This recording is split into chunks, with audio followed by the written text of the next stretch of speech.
ജില്ലാ കമ്മിറ്റിയുടെ അവരുടെ അധ്യക്ഷൻ BCCയുടെ അധ്യക്ഷനെതിരെയുള്ള ആരോപണങ്ങളാണ് അതിൽ പറഞ്ഞത്.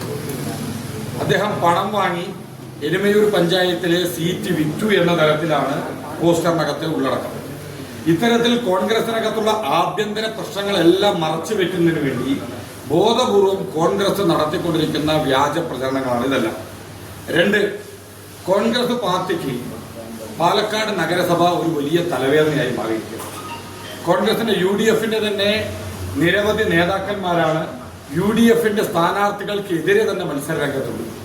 നിലവിലെ പാലക്കാട് നഗരസഭാ കൗൺസിലറുടെ ഭാര്യ ഉൾപ്പെടെയുള്ള ആളുകൾ കോൺഗ്രസിന്റെ സ്ഥാനാർത്ഥിക്കെതിരെ മത്സര രംഗത്തുണ്ട്. കോൺഗ്രസിന്റെ ജില്ലാ കമ്മിറ്റി അംഗം ഉൾപ്പെടെ കോൺഗ്രസിന്റെ സ്ഥാനാർത്ഥിക്കെതിരെ മത്സര രംഗത്തുണ്ട്. യാക്കര സെൻട്രൽ 32-ാം നമ്പർ വാർഡിലെ UDFന്റെ തന്നെ 3 നേതാക്കന്മാരാണ് മത്സര രംഗത്തുള്ളത്.